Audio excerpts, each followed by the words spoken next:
Hey yo and welcome, my name is Pacha and welcome back to a new episode of Tiergarten Edelwald. And today we are in part 2 of our South American series. No, it's just a two-parter, but our second part of our South American exhibit that we started last week with the outside yards, the habitat itself.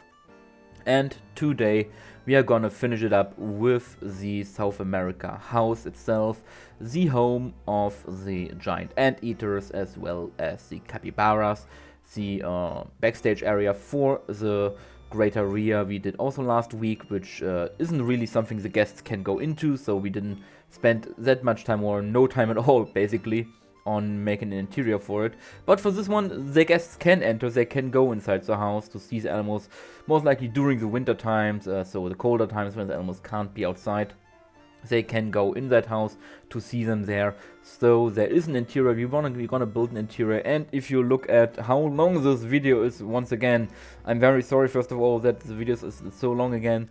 But yeah, it is one of these big videos where there's a lot of going on, there's a lot of stuff I have to do, have to build. So strap in, folks, it will be a while, but I hope I make it worth the time and you will feel entertained. And not only are we going to build this house today, we are also going to build an exhibit today, something new actually, for these house backstage building videos. Because adjacent or basically connected to this South American house is an exhibit for the black-tailed prairie dog, which is not a South American animal at all because they are from North America. I mean, they can, I guess, go pretty south with being in Texas and things like that, but they're not really a South American animal per se, more maybe even Central American, but that's it. But they are connected to this house because the old exhibit for prairie dogs, at least that is what I found out about this house from the real zoo of Schönbrunn, which is of course inspired by. There was the exhibit for the prairie dogs before, and when they built this house in 2010, they basically also updated the exhibit for the prairie dogs, connected it to the house, renovated it, and things like that. And so that's why we have this North American, Central American animal here, North American more so, have this here together with the South American animals. And it also allows us to do a very cool thing, and that is to give the viewers an insight into the underground burrows of the prairie dog, because inside the house there is a fake burrow, a fake prairie dog burrow made out of materials that the prairie dogs can get into, that they can use with breeding chambers, food chambers, sleeping chambers, all the kind of stuff that these animals have, and that the guests can basically through little windows can get inside too. They can see them, see the inner workings basically of a prairie dog colony, which is I think a very cool thing, and it also helps utilize the wall space that is usually pretty empty because there are no animals there. So we can utilize that wall space to give even more educational insight in our animals. And this also, to talk about it before we start talking about this building here, but you already see me building the facade that views into the exhibit itself. This is from, I think, if I'm not wrong, our final big building build, so to say. So we had what did we had? We had the rhino park, we had the giraffe park, we had the carnivore building, or the carnivore park, the big cat building, and these all had been singular episodes because these houses were so big and so complex. We had to dedicate an own video to them. And with the South America park house, or whatever you call it, this is our final big house basically that we are building here. After that, the only backstage buildings we're gonna build, if nothing changes, will be more simple, will be not interactable or not reachable for the guests. They will only be for the staff and the animals itself. So this is our final big house build, and I hope, fingers crossed, our final 2-part video series for one of the builds here in Edelwald, because I know it helps to minimize the amount of time I need to spend on these videos, because these builds are gigantic, they need a lot of time, there's a lot of stuff to do. But I also know that it's not really a cool thing that you watch a video and then you have to wait a week for the conclusion of that video. Basically, nobody really likes to wait. They want to watch everything in one go. I know that because I'm that myself. If I want to watch a movie, I want to watch the whole movie, not just part 1 of that movie, and then have to wait a year or so looking at Harry Potter, Hunger Games, and to see the conclusion of that movie. So I understand if people would more prefer single part episodes that show a complete build with everything it has to offer, and then we can move on to the next build. So this should be the last one of these before we now move on to single episode creations. Basically, I hope nothing changes. For now, from what I have in my mind of what is planned for the zoo, it should be that case. But anyway, with that out of the way, let's talk about this build. And rather unique shape. I think all the single episode backstage buildings have some unique shape. The giraffe exhibit had this huge glass dome. The rhino exhibit was all about circles, and this one has this more angular shape, which is very helpful that I don't have to make a lot of circles and things like that. But it has this, it goes up and down basically. It has this higher part in the middle and these 2 lower parts to the sides. I hope you don't hear it on my microphone, because there is, I think, a street cleaning machine outside at the moment when I'm recording this. So I hope it doesn't translate to the microphone. If so, I'm very sorry. I can't just tell them to go away. But this building, as I said, is the backstage building for the Capybara and the giant Anteater, as well as it was the backstage building for their Brazilian tapir couple that they had in the real zoo of Schönbrunn, not in my zoo of Edelwald. They had the Brazilian tapirs in here, but they sadly passed away a couple years ago and got replaced with the vicuñas that are now in this exhibit, but who share backstage with the Rheas, basically. So this house is only now for capybaras and anteaters, and I think they also have the renimas in here, southern screamers. I think that this is the other name for them. If not, correct me if I'm wrong, if there are 2 different species. But they also share this house, which means there is a space. This basically has 3 backstage spaces. You can already see it kind of in the background, these white lines. One, of course, for the capybaras, one for the anteaters, which can be separated into 2 spaces. We will build that later. And then the middle space here, where the roof is going up basically to its highest point, was the backstage area for the Brazilian tapir couple, which was also divided into 2 halves, but is now used as a shared space basically for the anteaters as well as capybaras, to give both species more space. And I think it's a nice idea that if you not have an animal anymore in a exhibit, in a shared exhibit, and you don't want to replace it, basically, sorry, you don't want to replace it, but you use that space that gets freed up in that backstage building, basically for their other species, so that they have more space overall, which I think is a nice idea. And as I said, the vicuñas moved to the Rhea exhibit, which has enough space for both of them, and they don't really need what this house offers, and that is a climate controlled environment. This is all gathered from some press release information from the opening of this house. So I was able to find some press releases, some official statements by the building contractor who was responsible for building this house, while searching for information about it, that the whole house is climate controlled. It has a continuously warm climate fitting for the animals that it houses, so that they, even in the winter time, they are not getting cold. They are in a warm environment and feel healthy and happy there, which is very cool. And the whole house is supported by renewable energies, because it has solar electrical solar panels on top. It has solar panels on top, which supports the whole building with energy, with clean energy, basically similar to the giraffe house, which also utilizes the sun and the temperatures, the outside temperatures, to heat up the house itself. But I talk more about how that works in the giraffe exhibit video if you're interested in that. But yeah.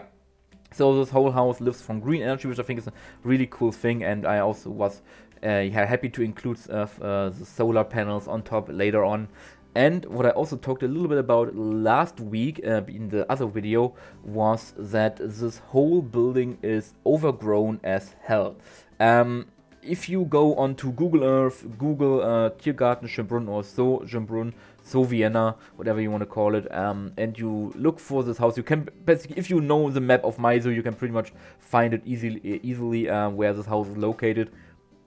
But you will not see a lot of the general structure of this house, because the whole roof is covered in plants, and not just grass. It's not just a grassy roof. No, the whole roof is covered in tons and tons of bushes, small trees, hedges that have grown incredibly high and incredibly far down the building itself.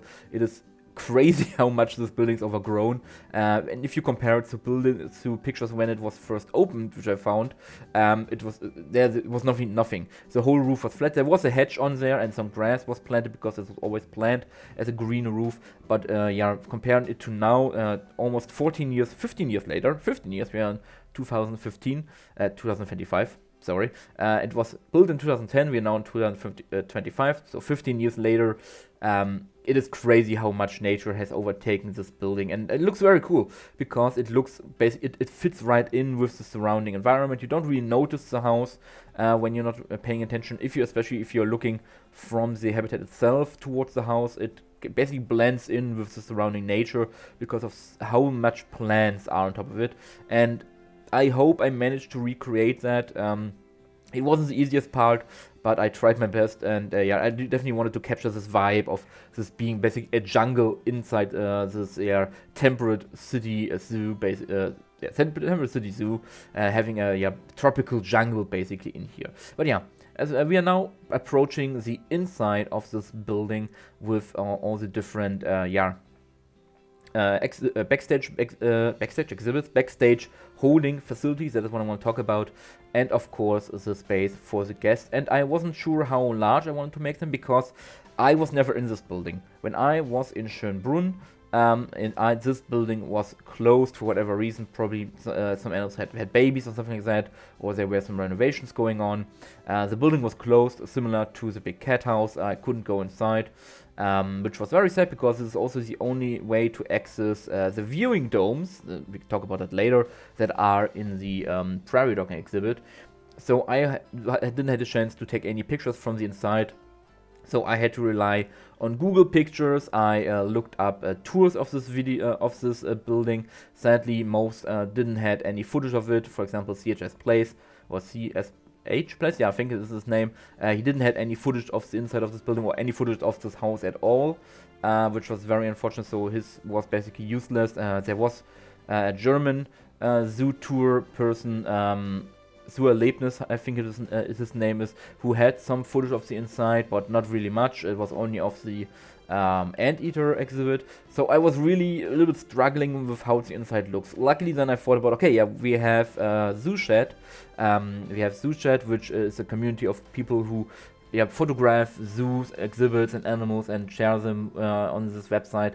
And there, after searching for, I think, at least 30 pages of pictures from Schönbrunn, I found a lot of pictures, not a lot, but I found a couple pictures of the inside of this building, both from when it was brand new and opened, then some years later. Not the most recent pictures, but I found some pictures of the interior, which helped me basically trace down how this whole thing is laid out, especially with all the separation walls between the individual exhibits, because I know now that there is windows in these in-between areas where the keepers can go through. We have these windows looking into the exhibits to the sides to see basically if they can open the doors from these walkways in between, and then they can see if the doors have opened, if the animals go through, if there's a problem, things like that, without going into the exhibit itself, because apart from the tapir exhibit in the middle, the both to the left and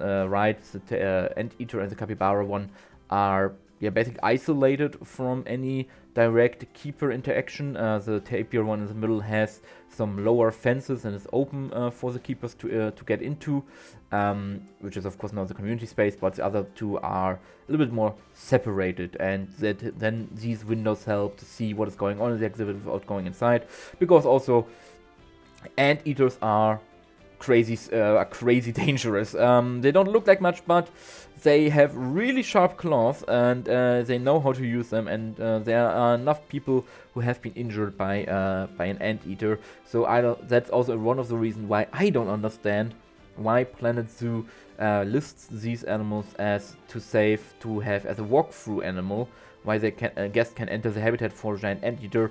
I would pay everything I have in the world to not go into an Anteater enclosure without a professional keeping an eye on me. So I don't know what Frontier was smoking there, but it makes no sense basically. But yeah, this is the Capybara exhibit, this is the Anteater exhibit. I am switching between all of them pretty much a lot in the speed build, because I'm building all of them at the same time.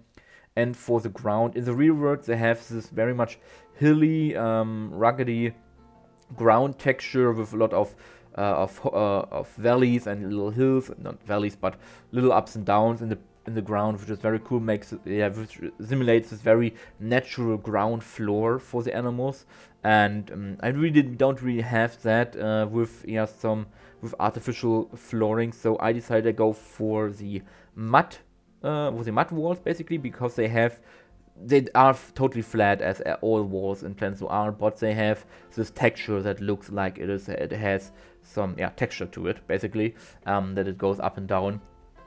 And for the guests, we once again used the Indian temple bricks, because they have a really nice texture for these interiors. And this is also something I got from the pictures, to see what floor texture they have in these backstage spaces, because that's not something you usually see or you usually pay notice to, but it really can help make this space feel more realistic in a way basically. Then we have, since I wanted to try to keep as close to the original as I can, we have these very ugly brown walls. I don't know if they still have that color, but in the pictures I found, they really had this ugly brown color. I don't know who decided that would be a good idea, but it kind of is something I would never choose myself to include for this build. So having this here, because I want to go by the reference, it was really cool, because it gave this unique coloration that probably nobody in the zoo community otherwise would choose for a zoo exhibit, because it doesn't look very appealing, but it gives some sort, I don't know how to call it, realism, how zoos sometimes, or places sometimes, really go for that ugly color, for that no one understands why they did that, but some executive decided, that's the color I want, so we have to choose that. So it really helps to have some oddities basically in your building, which makes it help feel more cohesive with the whole world I'm building here. But finishing up the interior animal habitats with a lot of hay lying around, and then we have these wood then we have these logs basically, which back in the day were the separation walls, or part of the separation walls for the tapir for tapir exhibits, because we had to separate the tapirs of course, and then you had these metal bars which once held some fences to separate the space into two areas for the tapirs, and since now we don't have tapirs anymore, this space has been opened to have more room for Anteaters and Capybaras. But as we saw here with the Anteaters, we still have a separation here, because you usually want to separate Anteater breeding pairs, as they don't get really well along as outside of breeding season. They are solitary animals, they don't want other company, so we separate them there. For capybaras, that is not really a problem. They don't mind. They are social animals, so they don't mind staying together. And then we add a lot of these logs, most from the climbing section of Plant Zoo, of course of Plant Zoo, of the enrichment habitat section, because this is also something I saw in the pictures I saw online of this exhibit, especially in the tapir exhibit, because they provide a lot of enrichment. If you think about it, tapirs are insectivores. Of course, they only eat insects. They can't chew anything. They don't have teeth. They only have their tongue and then their mouth, so they eat insects or slurp them down. And having these log piles, these bark piles, provides them with enrichment that they can dig through them with their claws. They can break them apart, search for insects in them. The keeper can hide some insects, some larvae or some grasshoppers in these bark piles and these logs, drilling holes, and in that way creating enrichment for the anteaters to go through them, search through them. Also, just the act alone of destroying the wood, destroying the logs and the bark is most times enrichment enough for these animals. And if they then get a little treat from the insect, then that makes it even better. But yeah, we are now moving on to, we are almost moving on to the Prairie Dog exhibit, the second part of this video, where I now create these viewing domes, or I try to create these viewing domes to place in the exhibit. And people who know this game now ask me, Pacha, are you stupid? We have viewing domes in the game. They added that with, I think, the tropical update. I don't know anymore. Either I think it was tropical or it was before that. But we got viewing domes in the game. The guests can interact with them. They can go into that. Why you don't use that? Are you stupid? What are you doing? Why do you even play Planet Zoo? Do you even know the game? And to that, before why we are now building the doors and accesses for the keepers here, I say yes, I tried. I'm very aware that we have viewing domes in the game, of course, and that was my first plan to add them to that exhibit. But the problem is, and people who know this game probably already spotted or know what I'm talking about, that exhibit isn't big enough for viewing domes. As all enrichment items and a lot of other things in this game, when you place them in exhibits, they need a certain distance from barriers and especially from the keeper gate in order to be placed. You can't really place a lot of stuff too close to the barriers or the keeper gate, otherwise the game just freaks out. It doesn't let you place them basically, and the viewing domes is one of these things. I wouldn't have been able I tried to place a viewing dome in this exhibit, but this exhibit is small, really small. It is, I think, the real one is around 100 square meters, roughly 90 to 100 square meters, which is already pretty small for the game. I managed to expand it a little bit by making the exhibit larger to around 140, between 140 and 150 square meters, which is still pretty small because one Prairie Dog already needs, I think, 180 square meters in the game, or at least the game says they need that. Which totally wouldn't, and I think I have 5 in there, which would be around 250 or so square meters, correct me if I'm wrong, but yeah, that was basically the issue with this exhibit, that this exhibit is very small, and it makes sense. Prairie dogs are very small creatures, they don't need enough space, they have a lot of vertical space also because they burrow, they have their burrows, they have their fake burrow, so they don't need a lot of plain space, of open space, because they don't really like to spend time in the open anyways, because they're very frightful, very scared animals. They have a lot of enemies, a lot of natural enemies, natural predators, so they don't spend a lot of time in the open. So you don't need a lot of open space basically, but you need a little bit of height. That's why we are also creating an artificial hill later for them to dig into. But yeah, I tried to have our in-game burrows into them, and by the way, this is the access tunnels, or the fake access tunnels to these viewing domes, not the burrows. I tried to have the viewing domes, of course, in them, but the game wouldn't let me. They wouldn't allow me to place them because of the space restrictions that we have.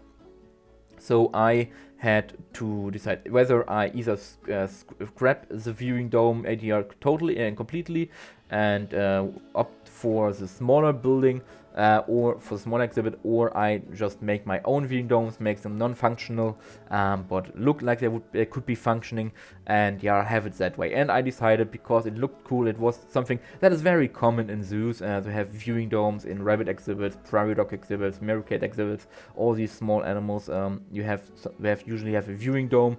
No, not usually, but they often have a viewing dome. And so I decided to make my own, makes them look as close to the original inspiration as possible, and then just call it a day. They're not functional, they're just basically wasting space for the prairie dogs.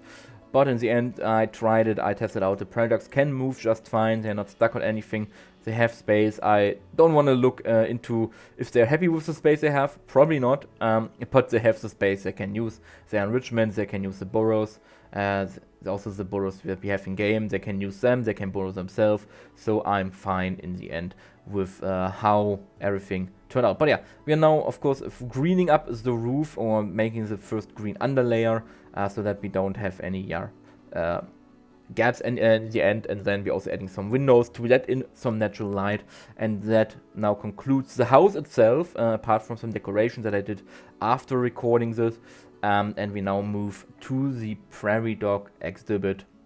As I said, for 5 prairie dogs, 2 viewing domes, and a lot of concrete. This exhibit is very much concretey. It's very angular in a way, but it looks really cool in the end with all the plants. It looks very modern, which I really like. I think this zoo needs some modern exhibits after all the classical stuff we have built. So some modern zoo buildings definitely give a nice transition between the old and the new, and show that these parts have been built later, which I think is something we really need in that game. But yeah, we will also create the artificial burrow which the prairie dogs can get into. The opening to that, you'll see later, is a little bit bigger than I would have liked, but Planet Zoo's hitboxes for the animals sadly made that needed that if they wanted to get them inside the house, otherwise it wouldn't have been possible. And I also originally wanted to work a little bit more with terrain, but since the habitat gate is so close to the habitat itself, it blocks out a major part of the terrain, because you can't edit the terrain around the habitat gate for some reason, because otherwise, the reason is that you see it here, that the keepers wouldn't be able to get into the habitat. They would glitch through the terrain. So the terrain around the habitat gate has to be flat, or on the same level as the habitat itself, as the gate itself. So I had to go a little bit creative. Usually in the real world version of this exhibit, it is much more hilly. There's a much more terrain going all the way right up to the guest barrier, to the barrier itself. So you have this upwards look into the hills basically, and I had to really kind of recreate that with a lot of faux rocks, with mulch. So it isn't a one-to-one recreation of that, because also terrain works and paths in this game, they really hate each other. So I had to get creative with that. So I had to use mulch and these faux rocks, but I tried to hide it a little bit with grass. By the way, if you're wondering, I'm placing these concrete pieces now because I want to place mulch on top of that. So, but since mulch doesn't really have interactability, it doesn't really have animals can sink into the mulch, is what I want to talk about. I don't know what the correct term for that is, but animals will sink into the mulch if they walk on top of it. They can't walk through it, it's still blocked for them, but they will sink into it if they walk on it. So placing concrete underneath the mulch prevents animals from sinking in, because then they walk on concrete, because that is a hard surface for them. The mulch isn't. So we have this double layer to prevent the animals from glitching into the ground, basically, especially with small animals. That would be noticeable because half the animals then would be stuck underground. But yeah, placing a lot of mulch here that I then tried to hide with grass to make it less visible. And from a guest perspective, it isn't really visible.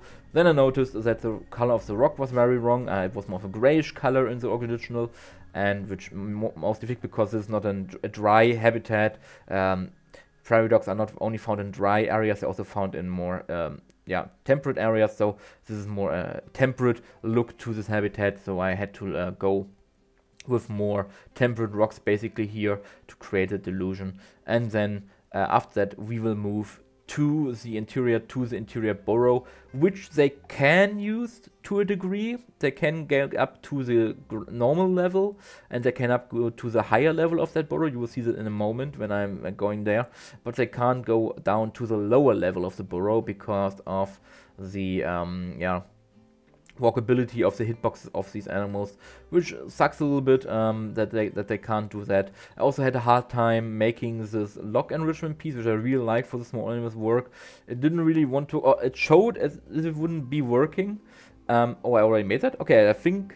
Did I cut that out? No, I didn't. Did I cut it out? I don't know if I cut it out. I think I cut it out due to time constraint. I'm very sorry about that, but I cut it out, the making of the... I just saw that now. I forgot that I did that. I worked on the footage a couple days ago, not today. So I cut it out, the making of the interior burrow, but I will show you later in the real-time part. But yeah, they can't really go up there because of the hitboxes. And what I'm saying before I saw that is that they really had a hard time making this whole lock enrichment work because the game said it isn't interactable. They can't interact with it. But after I let the game run a little bit, they did interact with it. So it shouldn't be working, but it is working. But actually it should working because they have enough space around it. But the game doesn't think it's working. It is weird. I don't know what's going on. Maybe it's some sort of bug and it will fix itself after a few days of going into the game. But anyway, it is what it is now. No, I will now leave you after 30 minutes of talking. My goodness, I will leave you to the rest of these people when we finish up everything with all the planting and the foliage on that house and around that house. Or mostly on that house, around the house I did later. But I will leave you now to that with some music of Planet Zoo, and then I will see you in the real-time part where I show you everything, even stuff that I apparently cut out. Past Patcher didn't told me that. I forgot it. It was my mistake. I'm sorry. I hope it's okay. But yeah, I see you in the real-time part. Then we look at everything of the completed South America house.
Alright, now here we are in our real-time part, and before we look at what we created down here, we have three name ideas to go through, and the first one coming from Bacon Bit Builder, who, with a lovely comment, asked if we could name the male giant anteater Hank for Hank Pym, which of course is the real name of Ant-Man, or at least the old Ant-Man in the MCU. So let's find the male. There he is, for the first one, and we name him Hank, which of course is a fitting name with Ant-Man and everything like that. Second one comes from Qualufra, who is asking if you could name the male capybara Bobby. He said there's no reason, no particular reason. He just finds it fits the name, so we name this one Bobby. And the last one comes from Tuplu Planzu. They asked if we could name the male Greater Rhea. All the name males today. If we could name him Chester after Chester Zoo, which they went to last week, I think they said, and which are they obsessed now by. So this, of course, is a great idea. Where is the male Rhea? Where is this? That must be him. That is the male Rhea. So we name him Chester, and I hope you enjoyed your trip to Chester Zoo. But yeah, now going on over to here, to our place between the viewing area from last time, our North American Mexican area, and our new building, as you can see here from this angle already. Yeah, it's very overgrown. I have the game on pause, I think. Yeah, I have the game on pause, so let's change that. It is a very overgrown building. I think I could even go with a little bit more plants growing down, maybe some vines or ivy. Maybe I will do that in the future, but yeah, this is definitely the look I wanted to go for, with all the hedges and bushes growing widely on this building. And you can already see all the different walls and windows inside to the inside of the interior. So let's go this way, where there's nothing apart from the India area down there. And FPS are going down a little bit. I'm sorry for that. But we first have to look at our Prairie Dog exhibit down here, where, I'm definitely happy with the end result. I'm not really happy with how large the opening to the inside area is down here. I wish I could make that smaller. If anyone knows an idea how to make it and still be accessible for the Prairie Dogs, let me know. But definitely with the general vibe of the exhibit, I'm very happy about. You can get really close to the Prairie Dogs as it is in real life. I was also able to get really close-up pictures of them for that, and they can, maybe they show that they should be able to use that. I don't think they will show it. Oh, they will. Yeah, they will. They will show it. So it's usable, despite it saying it's not usable. And then we have our viewing domes, which are just proxies, not working ones. But I still love how the whole vibe is with all the grass and plants and everything like that. Really, really cool. Moving along, we come to the entry access for the guests, and I added some educational material here, some from a lot of line signs and things like that to fill out the empty walls. And I also added some foliage inside the exhibits, which also are there in the real life with these hanging pots and things like that. That is something you didn't saw, as well as a vent system. There's just some minor detailing. But yeah, first up we have our Anteater backstage area over here, of course separated for both Anteaters, so we can have them in separate enclosures. Next up we have the one that was formerly for the tapirs, but is now for capybaras and Anteaters, so we can have them in here if we need more space, basically. And lastly, we have the normal holding area for the capybaras over here. Not a lot of space, but if capybaras, they don't need a lot of space, they are happy with it. And you can always see through the glass, see the animals outside, which is, I think, a very cool thing. And lastly, we have our two little mining tunnels over here, which would lead to the outside area where the viewing domes are in real life, as well as the interior view into the tunnel of the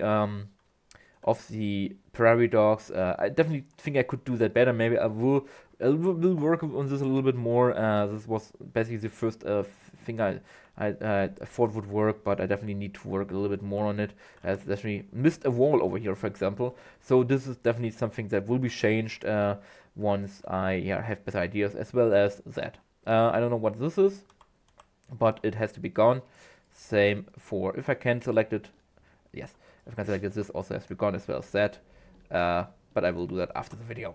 So, no, we don't that. So, this is everything in this video. It wouldn't be a Pachacamac video without some shenanigans going on. So yeah, this is our finished South American house plus Prairie Dog exhibit. And I hope you enjoyed it. I hope you enjoyed the whole episode.